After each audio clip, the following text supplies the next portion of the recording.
Welcome to the deep dive. Today, we're going to really dive deep into gearing you up for your first foray as a Lightfoot Halfling Rogue in your upcoming D&D campaign. Oh, fun. Yeah, you've been kind enough to share your character sheet and the rulebook with us, so we're going to equip you with the knowledge and, more importantly, the understanding to make this character shine. That's right, yeah. What's really fascinating here is that right out of the gate, this combo of race and class offers just a fantastic blend of stealth, cunning, and a little dash of luck, all the hallmarks of a truly effective rogue. Right. Okay, so let's kick things off with a foundation. What does it even mean to embody a rogue in the world of wizards and warriors? Think of the rogue as the shadow dancer of the D&D world. They are the masters of subterfuge, really. They rely on wit, agility, and a certain knack for bending the rules to achieve their goals. Yeah. Forget charging headfirst into combat. That's not what they're about.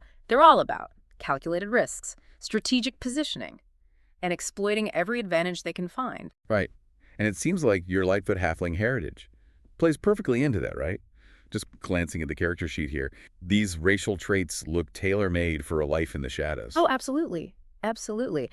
Take naturally stealthy, for example. Lightfoot Halflings are practically born for stealth, giving you proficiency in the stealth skill. Right from the get-go, you'll be blending into the environment, slipping past enemies unnoticed, and always staying one step ahead. Okay, so picture this. You're infiltrating a heavily guarded fortress.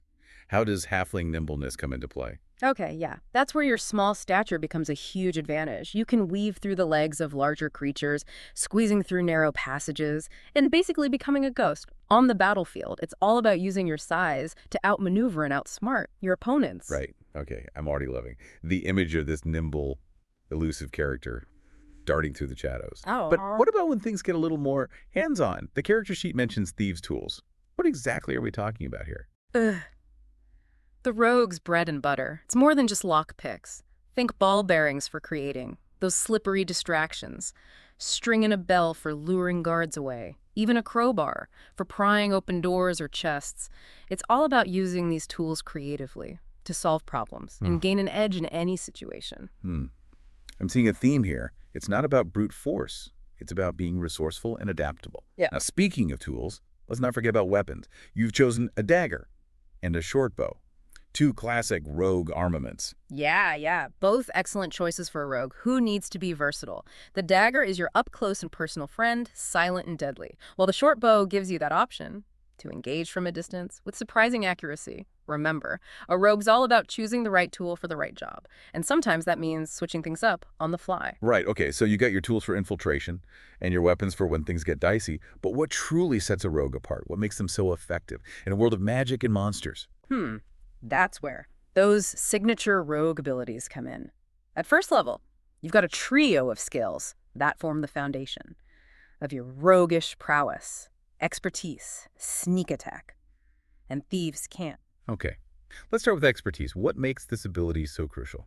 Okay, think of expertise as doubling down on your natural talents. You get to choose 2 skills from your character sheet and become exceptionally proficient in them. For example, with expertise in stealth, you're not just good at hiding, you become practically invisible, a phantom in the night. I'm starting to see how these pieces fit together. The Lightfoot Halfling's natural agility, combined with expertise in stealth, makes you a true master of the shadows. But how do you translate that into an advantage in combat? That's where sneak attack comes in. This is your bread and butter damage dealer. Whenever you have advantage on an attack roll, say you're flanking an enemy with an ally, or they're caught unaware, you can unleash a devastating extra dose of damage. So it's not just about hitting your target, it's about hitting them strategically, right? Using your cunning and positioning to create those opportunities for massive damage. Exactly. Sneak attack rewards clever tactics and coordination with your allies. It's about making the most of every opening and turning a simple strike into a lethal blow. Right. Now there's one more ability that feels distinctly roguish. Thieves' Cant. What secrets does this hold? Thieves' Cant is your secret code, a whispered language shared among rogues and scoundrels. Think coded messages left for your allies, maybe a warning scrawled on a tavern wall, or even some witty banter with your enemies during a tense standoff. Sounds like a fun way to add an extra layer. of intrigue and role-playing to your game. You can create your own signs, symbols, slang. It's like having your own secret society within the game world. Exactly. And remember those Lightfoot Halfling traits we talked about earlier? They come into play here too. Imagine a situation where you need to make a daring escape. Well, with halfling nimbleness, you could slip through a crowd unnoticed, right? Precisely. And if a guard tries to grab you, you can just slide right between their legs, disappearing into the throng. But sometimes even the best laid plans go awry. That's where lucky comes in. Ah, yes. That ability to re-roll a failed die roll once per day. It's almost like having a little bit of fate on your side. Exactly. Picture this. You're trying to pick a lock on a treasure chest, but you fumble your roll. With lucky, you get a second chance. A chance to defy the odds, snatch victory from the jaws of defeat. It's a great safety net for those high-stakes moments. Right. But it's not just about avoiding failure, is it? There's also brave, that immunity to being frightened. That seems particularly useful for a character who spends a lot of time in dangerous situations. Absolutely. Imagine your Lightfoot Halfling is exploring a creepy dungeon, and suddenly a horrifying monster leaps out from the shadows. While your companions might be paralyzed with fear, you remain calm and collected, ready to react strategically. Right. No panicking, no hesitation, just pure, calculated, roguish thinking. It's about using every advantage, both physical and mental, to stay one step ahead. Now, we've talked a lot about stealth and cunning, but let's not forget that sometimes a rogue needs to fight. Right. And when those moments come, how do you make the most of your abilities in combat? It's all about strategy and understanding your strengths. As a Lightfoot Halfling Rogue, you're not built for head-on confrontations. You want to strike from the shadows, exploit openings, and always be prepared for a quick escape. Right. So using halfling nimbleness to flank enemies, creating those opportunities for sneak attack, and then disappearing before they can retaliate. It's like a deadly dance. Weaving in and out of combat, delivering those precise, devastating blows. Precisely. And remember, those Thieves Tools can be just as effective in combat as they are in infiltration. A well-placed ball bearing can send an enemy sprawling, creating the perfect opening for a sneak attack. Or you can use that string and bell to create a distraction, drawing an enemy into a trap, or giving your allies a chance to reposition. It's all about thinking outside the box, using your environment and your tools to your advantage.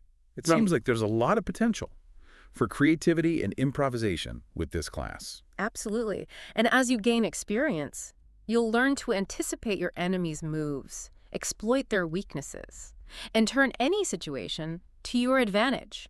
That's the beauty of the Rogue. It's a class that rewards adaptability and quick thinking. Okay, so we've covered a lot of ground here. We've explored the core abilities of a Lightfoot Halfling Rogue, their unique racial traits, their arsenal of tools and weapons, and their strategic approach to combat. But there's one element we haven't touched on yet: role-playing. Ah, yes. The heart and soul of any D&D character. It's not just about mechanics and numbers. It's about bringing your character to life, giving them a personality, a backstory, and motivations. Right, so let's dive into that. What kind of stories can you tell with a Lightfoot Halfling Rogue? The possibilities are endless. Perhaps your Lightfoot Halfling is a Robin Hood-esque figure stealing from the corrupt to help the downtrodden. Oh, Or maybe they're a mischievous prankster, always up for a good laugh and a little bit of trouble. I love that. I love the idea of using that thieves' cant to leave cryptic messages or taunting rhymes for your rivals. Right, exactly. It adds that layer of personality and flair to your actions. But remember, motivations can be complex. Maybe your Lightfoot Halfling is driven by a thirst for revenge or a desire to uncover a long-lost family secret. Right, so it's about weaving those personal motivations into the larger narrative of the campaign, creating a character who feels real and engaging. Exactly, and don't be afraid to lean into those Lightfoot Halfling traits. Your small size and natural stealth can be incorporated into your backstory and role-playing. Perhaps your character uses their halfling nimbleness to sneak into places others can't reach, eavesdropping on conversations or stealing valuable trinkets right from under people's noses. Right, and when things get tense, you can always rely on that brave trait to stay cool under pressure. No matter how dire the situation, your Lightfoot Halfling never loses their nerve. It's all about finding those moments to showcase your character's unique personality and skills. Remember, D&D is a collaborative storytelling experience. Talk to your dungeon master and your fellow players. Share your ideas, build upon each other's creativity, and have fun bringing this world to life. Awesome, yeah. We've covered a lot of ground today, but I think the most important takeaway is this. Playing a Lightfoot Halfling Rogue is about so much more than just rolling dice and following rules. It's about embracing a play style that emphasizes cunning, adaptability, and a healthy dose of daring. Yeah. It's about being the shadow in the corner of the room, the whisper in the dark, the unexpected twist that throws everyone off guard. You are the master of surprise, the architect of clever plans, and the one who always seems to find a way out of even the most impossible situation. I love it. You've got the skills, the tools, and now hopefully the inspiration to make your Lightfoot Halfling Rogue an unforgettable character. So step into those shadows, embrace your inner scoundrel, and get ready for an adventure you won't soon forget. Until next time, may your dice rolls be ever in your favor, and your adventures filled with cunning and intrigue.